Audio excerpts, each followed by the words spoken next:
Puluhan bangunan liar diduga tempat prostitusi di Jalan Sumatera dirobohkan petugas gabungan.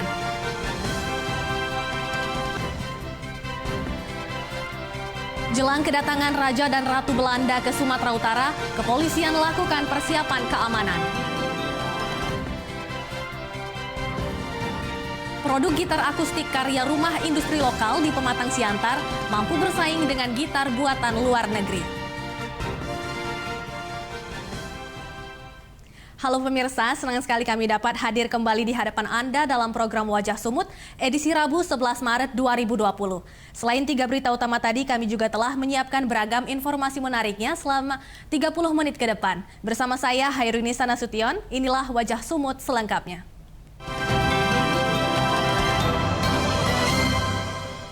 Kejaksaan Negeri Dairi menetapkan 3 orang tersangka baru kasus dugaan korupsi proyek cetak sawah yang merugikan keuangan negara sebesar 500 juta rupiah. Penetapan ketiga tersangka baru kasus dugaan korupsi proyek cetak sawah Dinas Pertanian Kabupaten Dairi disampaikan oleh Kepala Kejari Dairi Syahrul Juaksa Subuki. Namun nama ketiga tersangka belum dapat disampaikan secara terbuka karena masih dalam pengembangan kasus. 3 orang ditetapkan sebagai tersangka baru merupakan hasil dari pengembangan kasus dan fakta persidangan dua terdakwa yakni Ketua Kelompok Tani Maradu AS dan Bendahara IS. Kasus ini bermula dari proyek alokasi anggaran percetakan sawah di mana Kementerian Pertanian telah mengucurkan dana sebesar 750 juta rupiah melalui kelompok Tani Maradu dengan luas 100 hektar sawah. Namun terungkap bahwa sawah tersebut fiktif dan tidak sesuai dengan kegiatan sehingga merugikan keuangan negara sebesar Rp567.978.000.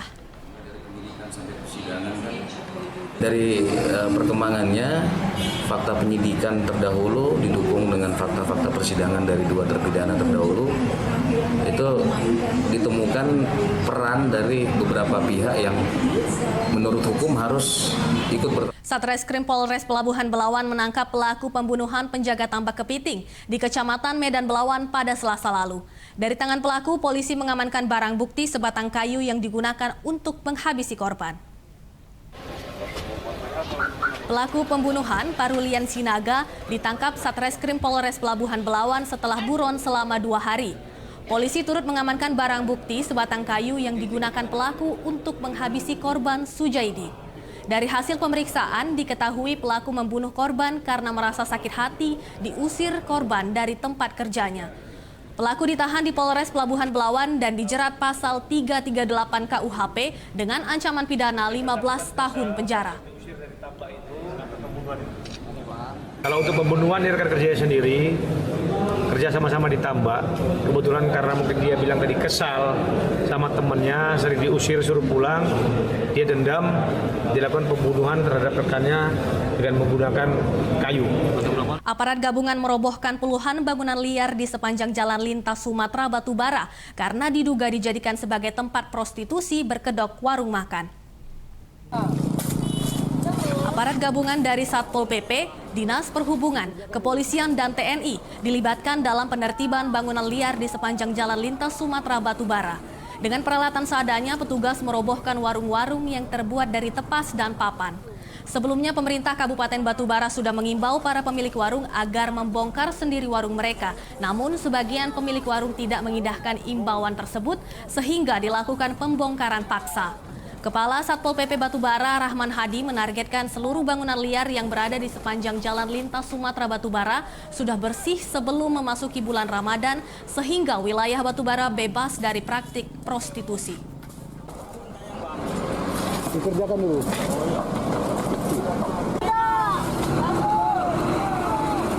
Kepolisian Resor Nias mengamankan 166 karung pupuk non-subsidi yang diduga palsu serta tidak memiliki izin edar. Saat ini polisi masih melakukan proses penyelidikan. 166 karung pupuk non-subsidi diamankan pihak Kepolisian Resor Nias dari salah satu agen di Jalan Diponegoro, Kota Gunung Sitoli. Pupuk non-subsidi yang berasal dari Jawa Timur ini diamankan polisi karena diduga palsu dan tidak memenuhi Standar Nasional Indonesia atau SNI serta tidak memiliki izin edar. Pengungkapan pupuk diduga palsu berdasarkan pengembangan polisi setelah mendapatkan informasi dari masyarakat. Ditemukan ada salah satu toko di Kota Gunung Soli melakukan penjualan pupuk tanaman non subsidi dengan merek. Satuan Reserse Narkoba Polres Labuhan Batu menangkap 2 orang atas kepemilikan sabu dan 1 diantaranya merupakan oknum ASN di pemerintahan Kabupaten Labuhan Batu Utara. YB merupakan ASN yang bertugas di kantor Kelurahan Marbau, Kabupaten Labuhan Batu Utara, dan CE diamankan pihak Satres Narkoba Polres Labuhan Batu. Keduanya ditangkap atas kepemilikan 1 bungkus plastik klip kecil berisi sabu. Tersangka mengakui sabu diperoleh dari seorang pria yang kini identitas dan jaringannya sedang diselidiki oleh kepolisian. Di mana kedua orang tersangka ini kita berhasil amankan di daerah Padaman Tinggi di Kecamatan Ratu Utara, dan dari tersangka kita berhasil mengamankan 1 bungkus plastik klip narkotika jenis sabu seberat 0,2. Pemirsa, usai jeda akan hadir informasi mengenai jelang kedatangan Raja dan Ratu Belanda ke Sumatera Utara, kepolisian lakukan persiapan keamanan. Tetaplah bersama kami.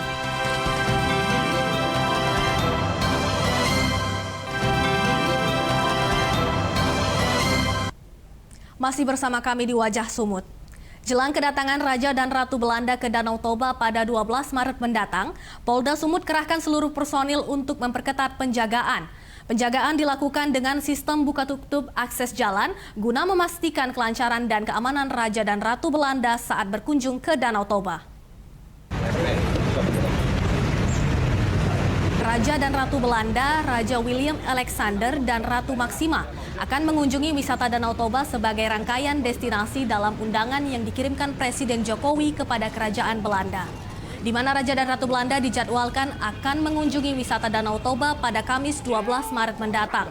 Kapolda Sumatera Utara Irjen Pol Martuani Sormin menyebut akan mengerahkan seluruh personil guna memperketat keamanan jelang kedatangan Raja dan Ratu Belanda. Kapolda juga mengatakan akan membuka sistem tutup akses jalan menuju Danau Toba untuk memastikan kelancaran dan ketertiban lalu lintas saat Raja dan Ratu Belanda tiba di Sumatera Utara. Kita standar itu sudah ada protap, namanya protap waskita untuk tamu negara. Itu kita pasti backup baik terbuka maupun tertutup. Untuk di Samosir, untuk di Tobasa, yang sekarang jadi Kabupaten Toba, kemarin sudah beberapa kali rapat langsung dipimpin oleh Bapak Wakil Ketua Komisi 6 DPR RI Martin Manurung melakukan sidak Parsar Lumbanjulu Kabupaten Toba terkait kelangkaan gula pasir. Martin didampingi perwakilan pemerintah Kabupaten Toba dan Kepala Pasar Lumbanjulu untuk memantau ketersediaan stok gula pasir. Para pedagang di Pasar Lumbanjulu mengeluhkan kelangkaan gula pasir dan harganya naik menjadi Rp14 hingga Rp16.000 dari harga normal sekitar Rp12.000. Martin Manurung mengatakan akan meminta Kementerian Perdagangan untuk melaksanakan operasi pasar khususnya di kawasan Danau Toba. Sebelumnya Kementerian Perdagangan menyebut kemungkinan ada oknum yang menahan stok karena spekulasi yang berkembang akan kesulitan impor gula setelah wabah COVID-19.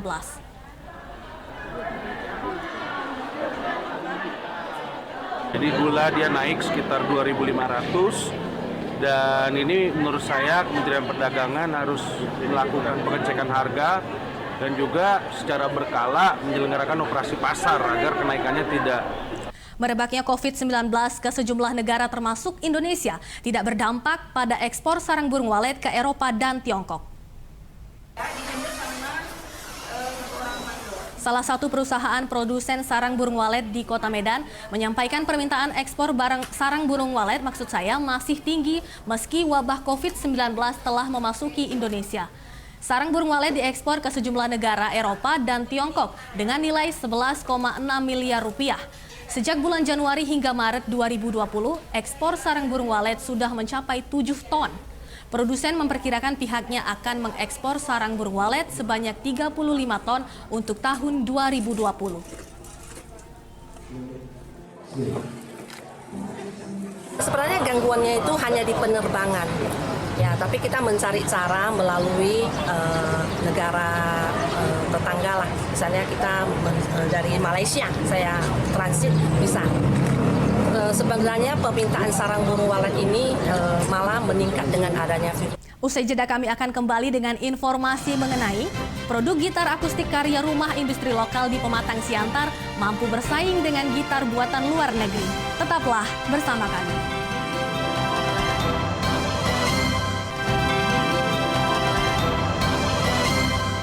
Kembali lagi di Wajah Sumut. Seorang bocah usia 2 tahun 5 bulan di Kabupaten Langkat mengalami kebutaan usai terjatuh ke dalam sebuah selokan. Andika Wijaya, warga Dusun 3 Desa Payarengas, Kecamatan Hinai, Langkat, kini tak bisa lagi melihat karena mengalami kebutaan permanen. Kerusakan mata yang terjadi pada anak ketiga dari pasangan Hartono Zulham dan Siti Sarifah ini berawal pada Desember 2019 lalu saat Andika terjatuh ke dalam sebuah selokan ketika bermain dengan temannya. Pada saat itu Andika hanya mengalami luka di bagian lengan dan terkilir. 2 minggu setelah terjatuh, Andika mengalami demam tinggi serta mengeluh sakit di kepala. Selanjutnya Andika kehilangan penglihatannya.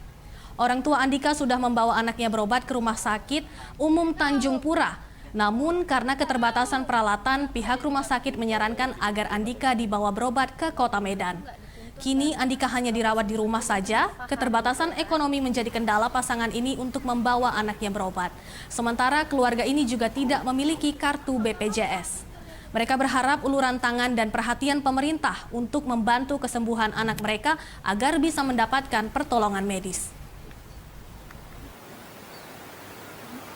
Karena kan pendengarannya bagus ya kan. Jatuh di dalam paret.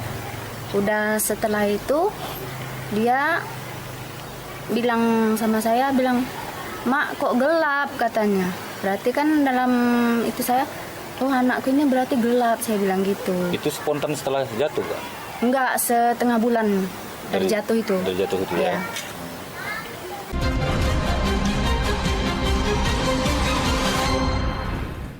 Badan Pengawas Pemilu RI mengajak kaum perempuan menolak politik uang. Bawaslu menilai perempuan sangat rentan menjadi korban politik uang. Hal tersebut disampaikan Komisioner Bawaslu RI, Ratna Dewi Petalolo pada sosialisasi pengawasan partisipatif bagi perwakilan perempuan yang diselenggarakan di Binjai. Ratna Dewi menyatakan dari hasil pemantauan pemilu sebelumnya, kaum wanita rentan menerima politik uang, baik berupa uang tunai maupun barang hingga sembako. Dalam peraturan politik uang bisa dijerat dengan pidana, baik si pemberi maupun si penerima. Dalam sosialisasi, kaum wanita di Kota Binjai diajak untuk membentuk komunitas dan melawan politik uang dengan melaporkannya ke posko pengaduan. Acara sosialisasi diikuti sejumlah perwakilan dari kaum ibu PKK, Persit Kartika Chandra Kirana, Ibu Bayangkari, serta sejumlah kelompok perempuan lainnya di Kota Binjai. Kita harus bisa memastikan bahwa proses pilkada ini betul-betul bisa berjalan dengan baik, tanpa pelanggaran, tanpa politik uang, tanpa politisasi sara, tanpa hoax, ya. Dan tentu harapan kita, Kota Binjai akan mempersembahkan kontestasi yang baik, yang kemudian akan dikenang sepanjang masa bahwa inilah kontestasi yang melahirkan pemimpin yang amanah, yang berpihak pada kepentingan rakyat.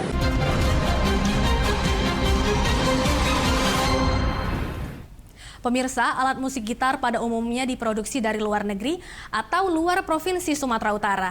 Tapi tahukah Anda bahwa Sumut juga memiliki produk gitar lokal asal Pematang Siantar seperti gitar anak karya Sumatera Utara? Berikut liputannya untuk Anda. Dan informasi tersebut sekaligus menjadi penutup Wajah Sumut edisi hari ini. Saya Hairunisa Nasution beserta segenap kru yang bertugas mengucapkan terima kasih dan sampai jumpa.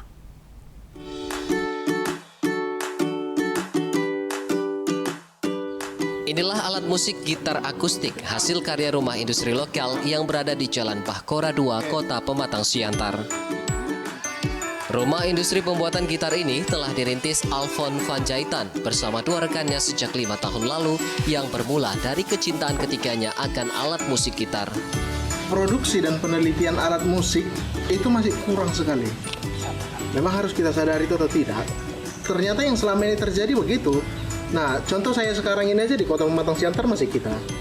Nah, yang melakukan ini gitu. Nah, berarti bisa saya ambil kesimpulan kalau itu masih sedikit sekali. Itu alasannya. Untuk memproduksi gitar akustik, langkah pertama yang dilakukan adalah membentuk pola gitar dari bahan kayu berkualitas yang didapatkan dari Pulau Jawa. Setelah pola terbentuk, permukaan kayu gitar kemudian dihaluskan menggunakan kertas pasir untuk selanjutnya dicat dan dipasangkan senar gitar. Gitar akustik hasil produksi rumah industri asal Pematang Siantar ini dijual dengan harga bervariasi, mulai dari Rp600.000 hingga Rp1.200.000. Kini, produk gitar lokal ini telah dipasarkan di sejumlah daerah, baik dalam maupun luar Sumatera Utara.